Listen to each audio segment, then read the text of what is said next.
More companies are using digital twins in their operation. The new Silicon Valley expands with another chip manufacturer. Another self-driving taxi service starts in California, and 3D printed human ear becomes the first clinical trial of tissue printing. All that and more next on the Computer Doctor Show. You're listening to the Computer Doctor Show, your source for technology subjects affecting your business and personal life during this new normal. Your host is an award-winning office technician and IT specialist, author, tutor, ethical hacker, and recent winner on localbest.com as the best computer shop in Tucson. Broadcasting live, here's Aaron Moss. Good afternoon, everybody. Welcome to the Computer Doctor Show, your headquarters for up-to-date scam awareness, science, and cutting-edge technology talk. This is episode 93. I'm Aaron Moss, your host. Thanks for tuning in with us every Saturday at 2 p.m. We post all of our shows and bonus content on computerdoctorshow.com. Again, computerdoctorshow.com. We'd love to hear from you, so give us a call during the show with your computer, internet, and cybersecurity comments and questions on our open studio line, 520-790-2040. Co-hosting today is Mike from the Cats the Unscrewed Theater. Hello. All right. And to show some love for the expert technicians at Perfection Auto Works, you know, the real estate market is still getting crazy here in Tucson, and a lot of people are moving into town, and rent and property values have shot way up. And if you know anybody moving into town that has a car, you can send them over to Perfection Auto Works. So Mike Emery and his team of expert technicians have a free 22-point inspection on your car, and they love meeting new people and cars in town. You can give them a call from the appointment, 520-323-8650. Again, 520-323-8650. We have a great show today. So in some tech news that we've already mentioned earlier, so there's going to be some, there's more and more companies that are using digital twins in their operation. So Mike, right. What is a digital twin? I have zero idea, and you specifically did not tell me what it is prior to the show, so I could react. Well, I did that on purpose. Normally, yeah. I did that on purpose because I need to explain it to somebody that has no idea. Exactly. So you are the ear of the general public on this one. Great. So now, basically, what a digital twin is, it's basically a virtual representation in a computer of a real world object.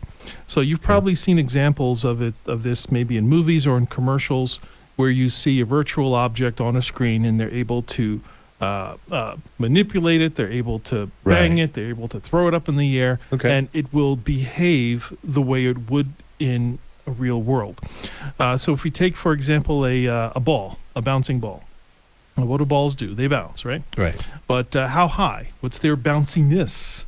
For how long will they work? What's the physics behind it? The physics. How does it enact on the gravity? You know, how does it behave in different circumstances? Right. Does it make a noise when it bounces? Does it make a noise when it flows through the air? Right. If you change the materials of the ball, how will it behave?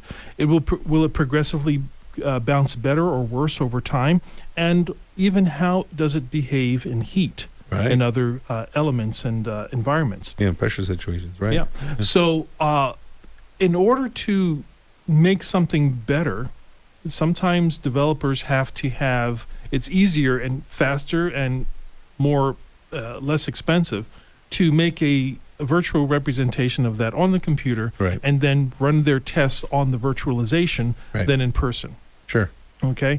In the same way, they're doing that in cars. You know. Right. Remember the crash dummies? Mm-hmm. You know, the commercials. Yeah, the crash test dummies. Yeah, and so a lot of that stuff they can do on computers now. They don't actually have to have an actual car and an actual wall and an actual car going into the thing, and they slow-mo it, everybody's going, and you see where their knees hit, where their head hits, where their shoulders go, and all that. They don't need that anymore. Right. It's all, as long as you get the parameters correct, you can do it virtually. Digital twin. Oh, okay. That is what a digital twin. So with all that, they're able to recalibrate the materials, the forces and all that, and they can see the results immediately. So more and more developers are using digital twins to, number one, cut costs. It's estimated 79% of cost cutting. They advanced the technology in their organizations by 77%, reducing the time to market for new products. So it's faster by 73%. and the speed that they're able to do to have business models to actually in the production phase. Okay. So that is what a digital twin. I hope you learned something today. I did, and it's very fascinating. Okay. Also, another self-driving taxi service starts in California. Now, the article that I read, they claim to be the first only driverless taxi. Okay. That is a taxi that you get in the taxi and you're the only one in the car. Okay, there is no driver. It's all computerized. The car knows where to go. It knows where you want to go and all that. So, although some of these companies are claiming to be the first was, as far as I'm concerned, was Waymo, which is right here, Chandler, Arizona. Okay. Okay, and it's still there. You can download the Waymo app and get a driverless taxi. They're usually minivans, but they were the first. Also, there's Aura / Uber that's operating in Pittsburgh. There's another service called Argo AI that's operating in Miami, Florida, and in Austin, Texas. And now the new company is Cruise. That is Cruise. Spelled Cruise, that's operating in San Francisco. They just started operating in San Francisco. And now with more of these driverless taxis, have you ridden in a driverless car yet? I have not, and I will eventually, I'm sure. Yes. And I'll be very nervous the first time. Many people are, but within the first few minutes, you'll see how well it handles. And, Right.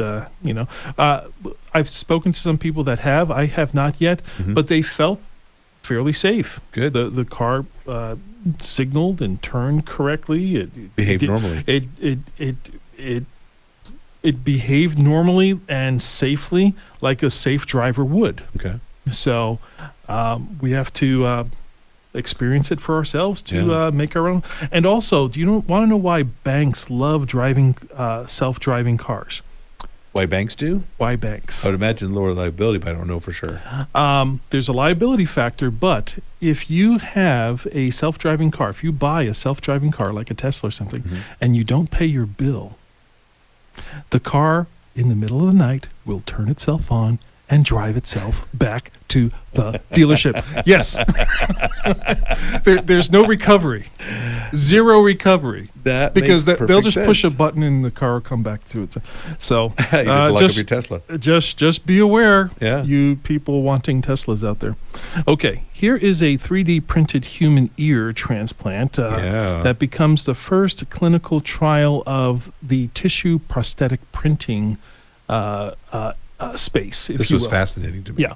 So we did have a question before. Now it was apparently you can now just to back up a little bit. 3D printers for a few $100s, you can print all kinds of little toys and little useless knickknacks. You know, you can buy these 3D printers for a couple of $100s online.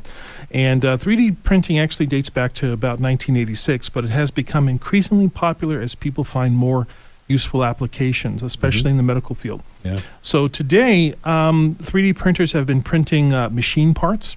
Yeah. Okay, so some of these manufacturers, if a gear breaks off of a machine, they can 3D print a replacement. Perfect. In a couple of hours. They emailed a wrench or something to the space station, right?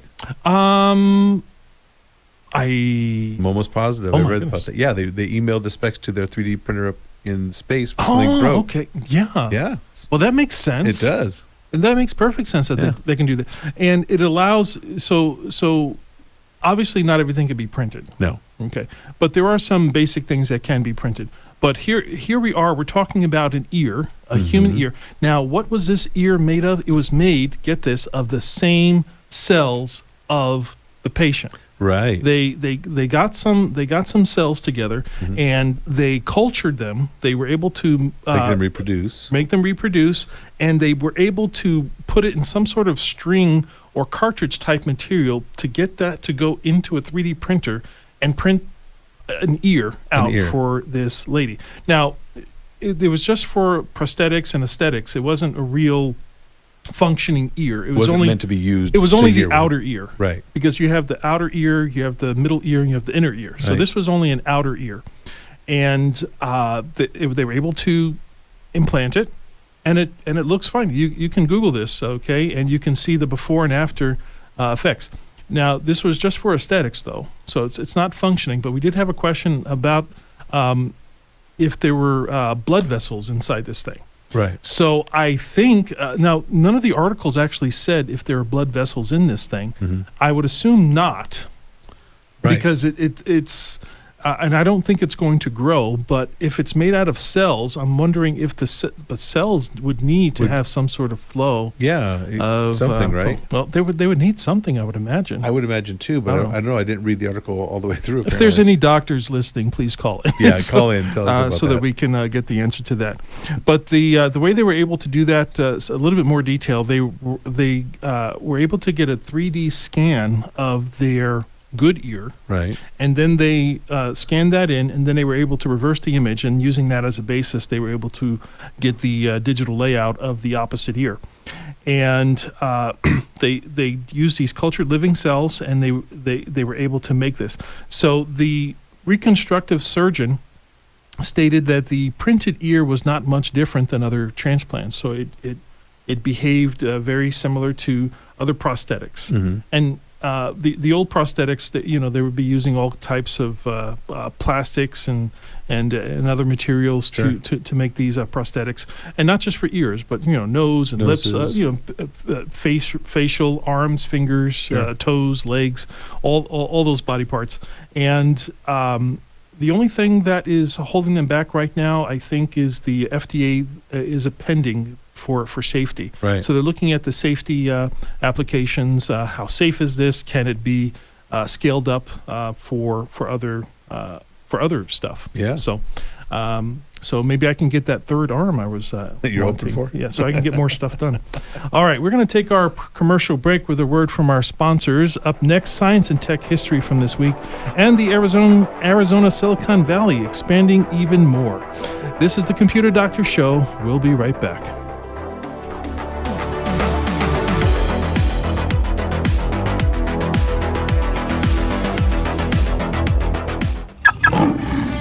Perfection AutoWorks Theater takes you back to the Roman Empire.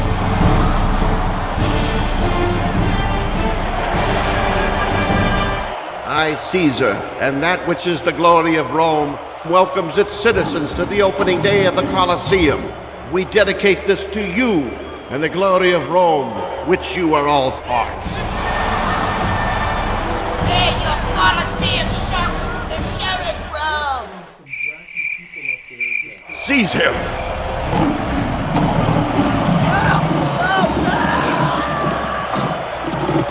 Sadly, Marcus Aurelius was the first man to die in the opening day of the dedication of the Colosseum. Throughout history, many foolish mistakes have been executed through human error. We at Perfection AutoWorks believe that the neglect and lack of maintenance can be just as foolish. Call today, 323-8650 and perfectionautoworks.com. Computer Doctor of Tucson is the best choice in desktop support in Tucson. They fix error messages, power and boot problems, install of software and hardware, and much more. You can come to them, or they can come to you, or even have a remote support session so they can fix your issues over the phone quickly. Give them a call at 261-5508, 261-5508. Visit them on the web at computerdoctortucson.com. Computer Doctor of Tucson, because technology is great when it works.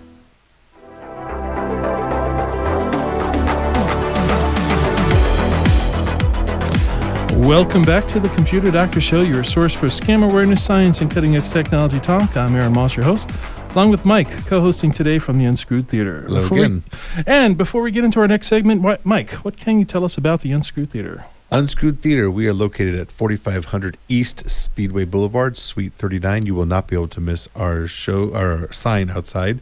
We do all ages appropriate shows every Friday and Saturday at 7:30. $8 tickets for adults, $5 for kids 12 and under. It's a great time for families. I like to say we entertain from 8 to 88, and you won't be embarrassed to be there.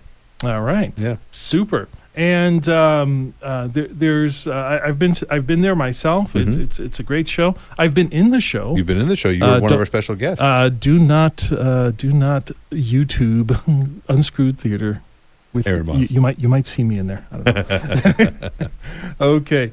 Well, thank you again for being here. Here are some announcements. So the International Cybersecurity Challenge, the ICC, is coming up in a short 9 days from June 14th to June 17th. It's being located in Athens, Greece, and some of the world teams to highlight. The purpose of the challenge is to highlight world talent so that we can find the talent that is needed to fix both present and future cybersecurities in the world and challenges that are facing humanity. Right. On this show, we are always reporting on so many of the problems that technology brings.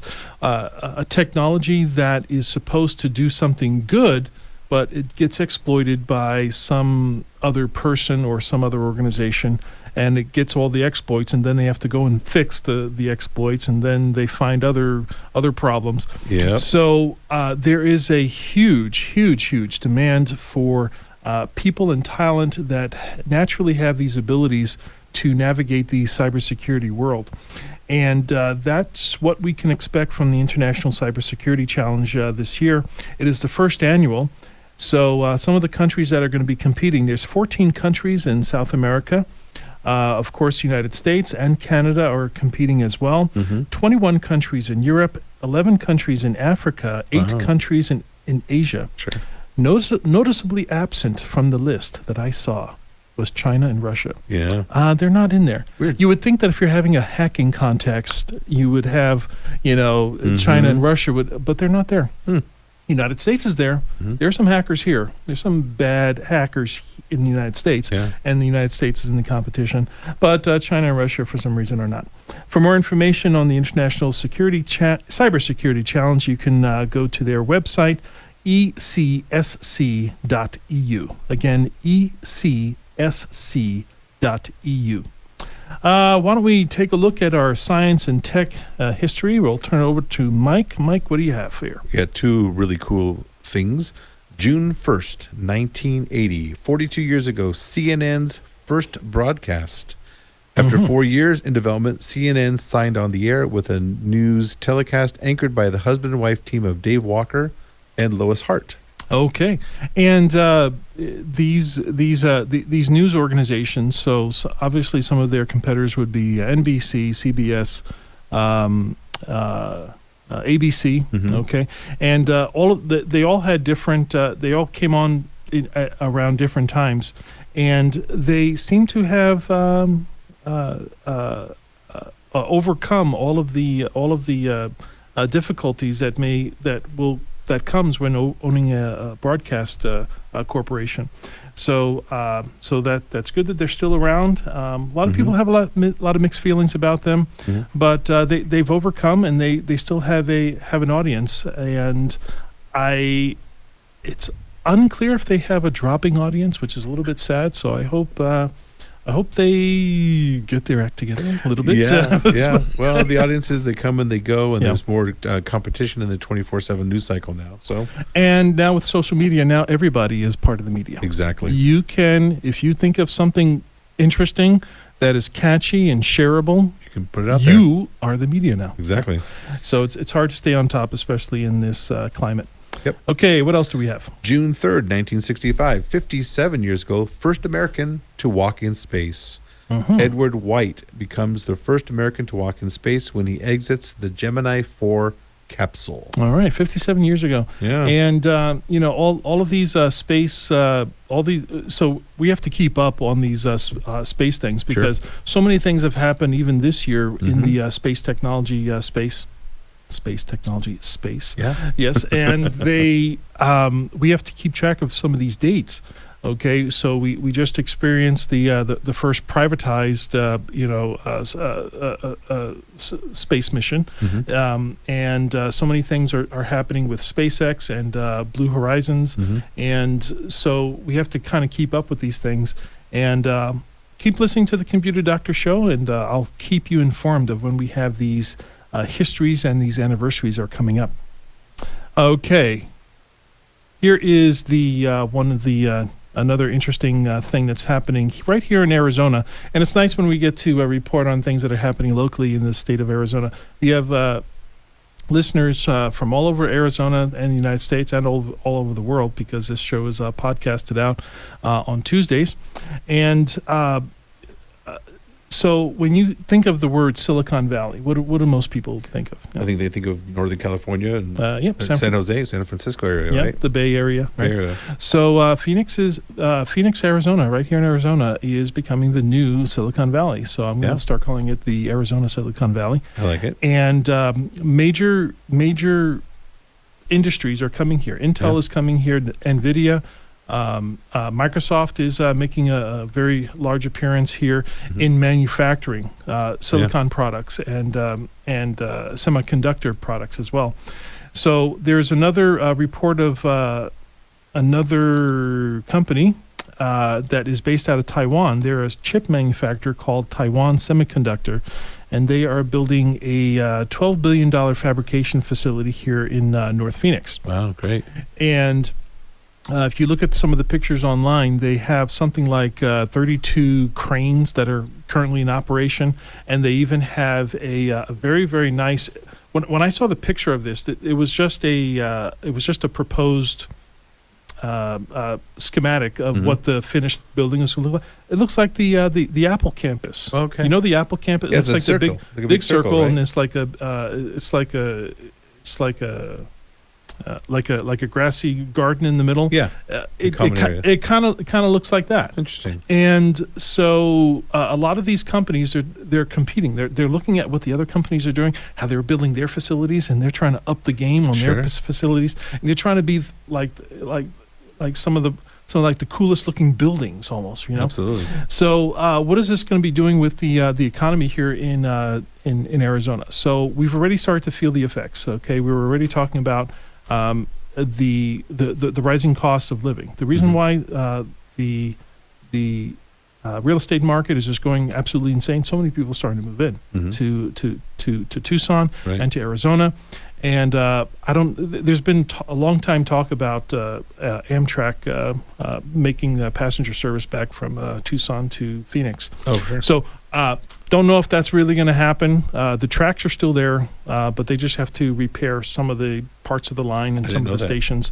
Okay. And I know the mayor of Tucson was trying to get things down with that. So there's a lot of things happening as far as that goes, and who knows what the real future of Tucson is going to be. Tucson is growing, and we are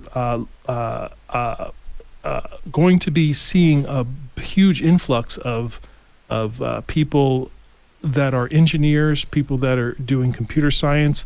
The U of A is trying to keep up. They're desperately trying to keep up, but they can't keep up with the demand.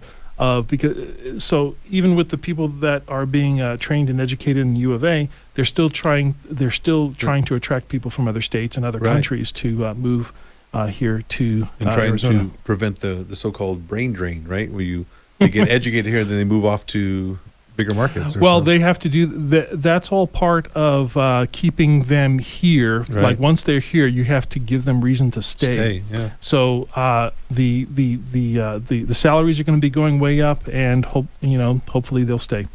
Before we wrap up, we just want to thank our sponsor, Perfection Auto Works, again for sponsoring our show. Stop by their location at Speedway in Craycroft for your free 26-point inspection. As always, don't click unverified links in emails or text messages. Use a password manager. Enable two-factor authentication. Verify all incoming and outgoing calls.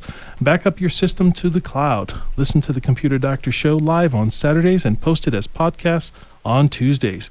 If you missed any part of this episode, go to computerdoctorshow.com, click episodes, and find episode 93.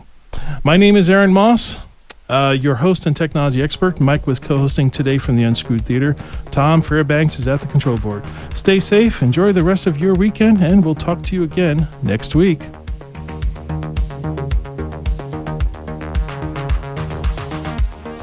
We hope you enjoyed this episode of The Computer Doctor Show.